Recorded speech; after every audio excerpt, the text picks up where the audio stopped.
morning, folks. Well, it's another beautiful Saturday morning in the bush, and it sure feels like spring. I can hear a woodpecker over here knocking away, and the highway that you can hear over here is about 4.5 miles from here. And just like springtime, on a clear day like today, we can hear it. It even smells like spring.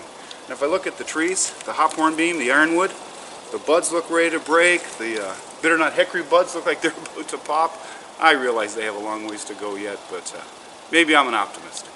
So to start this video today, I thought I'd share a little bit about how I make my decisions on what trees to harvest and what trees to leave.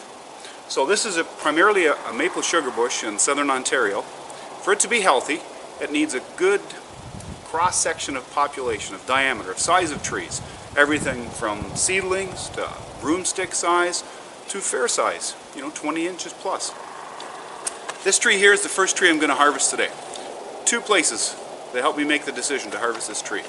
One is the maple borer damage you can see right here under the bark.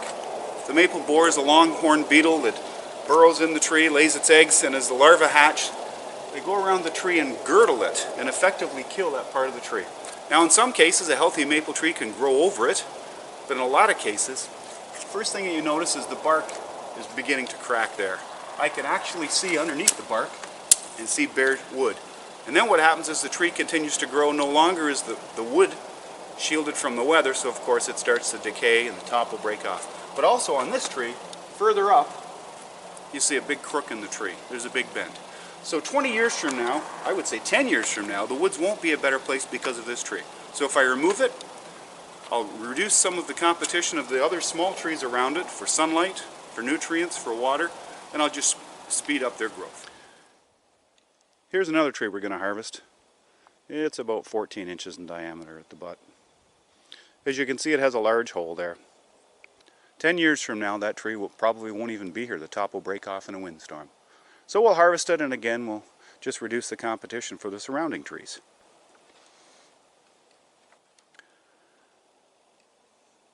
And just past that tree, there's another one with some damage. You can see the decay of the heart of the tree. It's only a matter of time till that tree the top gets blown over in a windstorm. So we'll harvest it today as well. In this tree here, we can see the decay in the fork that goes to the left. It's dead, the bark's off it, and it'll just open up a huge wound in that tree.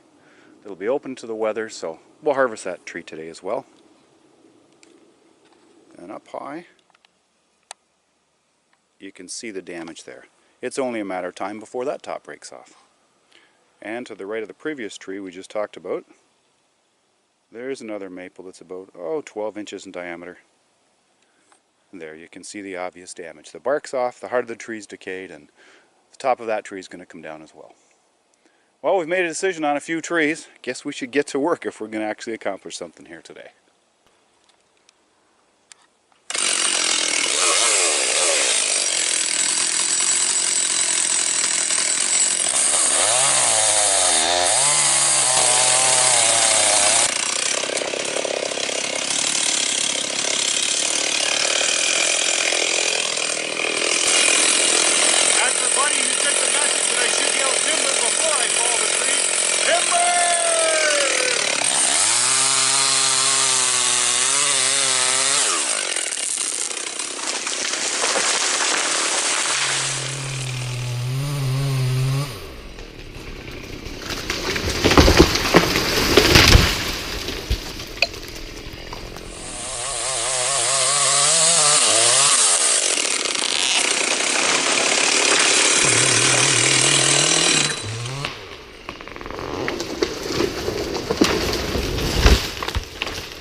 here's the next tree we're going to harvest.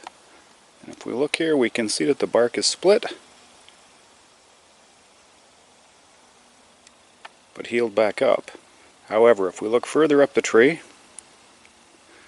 we'll see some significant dead limbs.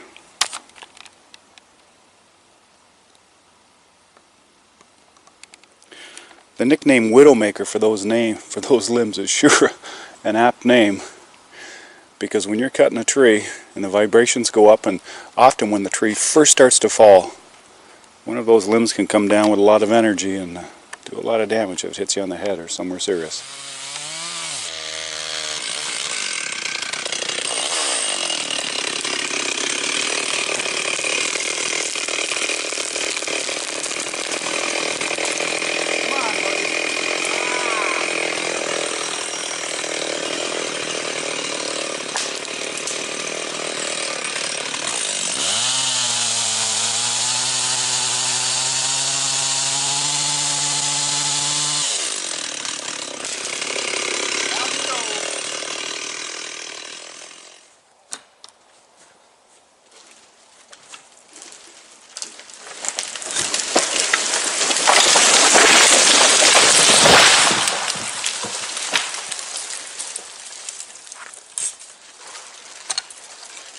It just needed a little help with Poppy's cant hook.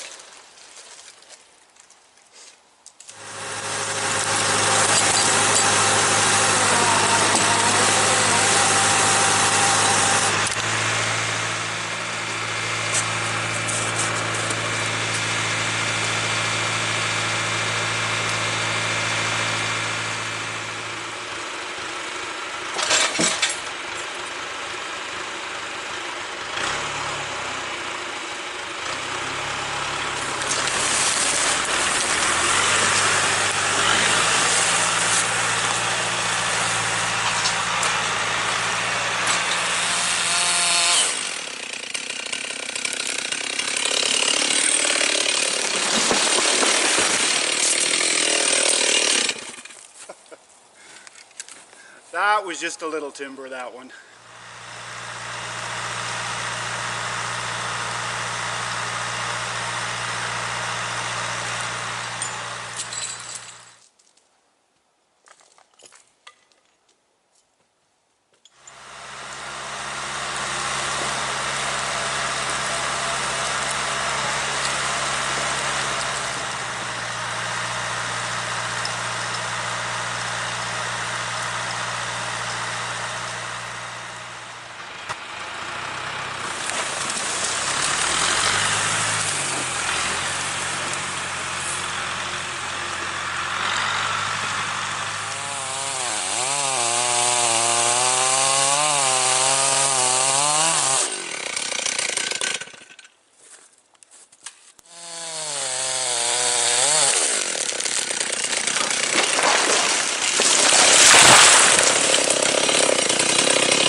Timber!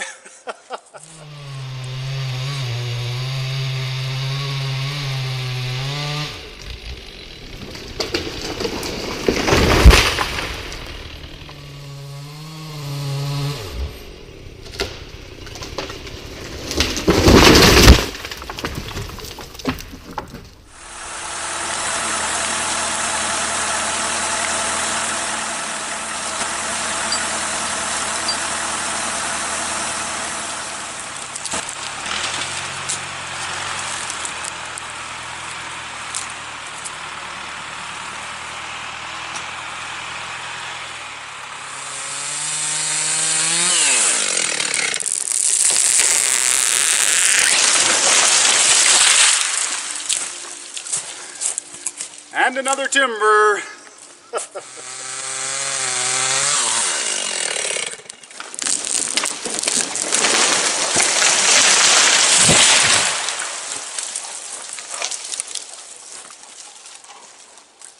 And the final timber of the day. Well, folks, we're running out of daylight. This was the last tree, and this is the last hitch. It's been another spectacular day in the bush. I am so blessed. I'm going to head home now, I'll put the tractor away and go in the house. When I get in the kitchen, my wife's baking homemade bread today, and there'll be a wonderful supper awaiting for me. It just doesn't get any better than this. Well, we hope you've enjoyed today's video. Thanks so much for watching, and we look forward to seeing you again and Out of the House with Paul.